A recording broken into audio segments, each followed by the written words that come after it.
Draft day diamonds. These are the players during your draft day who we feel are either undervalued or maybe even overlooked. Jay Cutler is the first quarterback that I have listed as a diamond. Reunited. Okay, I'll stop right there.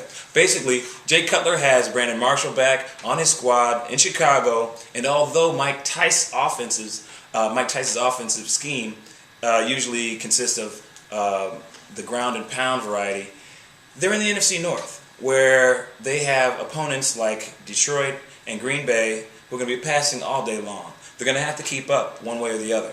And that means Jay Cutler and Brandon Marshall to the rescue. So I'm looking for Jay Cutler's numbers to be bigger and better than they have been before. The other diamond is Matt Ryan. Matt Ryan has not been receiving the love that I think he deserves. With Julio Jones, full off season, Roddy White coming back, of course. It looks like, to me, Matty Ice is looking real nice. So, who do you have? QBs? Diamonds? I like the Matt Ryan call, not necessarily the run.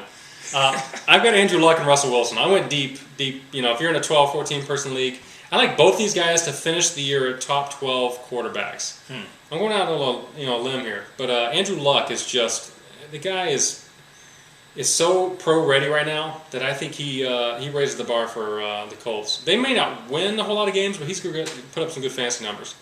And Russell Wilson, I don't know about his smarts, but he just knows what he's doing out there. I've got no real stats for you like, E-Man had, but check those guys out.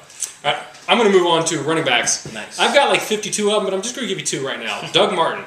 He's going in probably the 7th or 8th round. He's going to be the starting running back. Tampa Bay. For Tampa Bay. And he'll be a 3-down back. He'll be in there 3rd down also catching some balls, and he will end up in the top 20 this year in running back. So you can get him as a third, you can get him as your flex, but he's going to end up in top 2 running backs.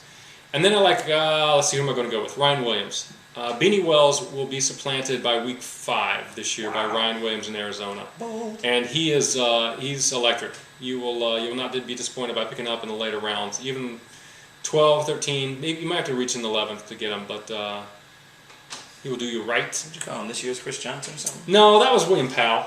Oh, sorry. Yeah, William Powell. Real deep league for Arizona. What do you got? I got for running backs Rashad Jennings.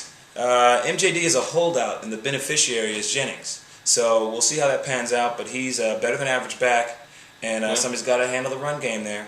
But what if MJD comes back? If MJD comes back, stay away? I would say, did you hear the talk from the management in Jacksonville? I know. They're not happy with MJD's behavior, Yeah. so they're going to make him work to get back into the lineup. Yeah. So, again, that benefits Rashad. And you, if you draft him.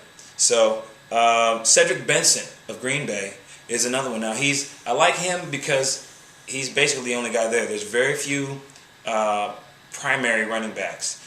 Most are by committee in this league these days. But Cedric Benson is going to remind Green Bay of the days when they were running with Ryan Grant. And I think after that stinging loss that they experienced in the playoffs after going 15-1 last year, they're really going to have some second thoughts about using a running game and a running back like Cedric Benson. So look for him late in the rounds, but grab him while you can because he's a diamond. You probably get him in the 9th or 10th round. Yeah. Still. Let me jump to RWs for you. Wide receivers, just mentioned a couple. Torrey Smith, long ball specialist, coming into his own. Full off season there with Joe Flacco at the helm, and he showed some flashes of brilliance even during the playoffs. I think we're going to see more of that this season. The other one is Justin Blackmon of Jacksonville. He, in his, I think, 1 or 2 preseason games that he's shown already, some real talent.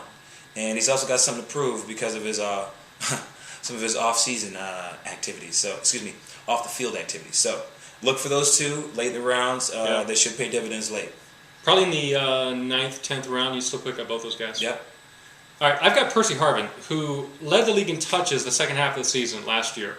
Had 340 rushing yards, just something that a lot of wide receivers don't do. I know that there's some other guys that will have some end rounds, but Harvin gets the ball a lot. Done tons of touches. And he is going in about round 5 right now, round 6, but I like him as a wide receiver 1 this year. Finished like an 8th last year.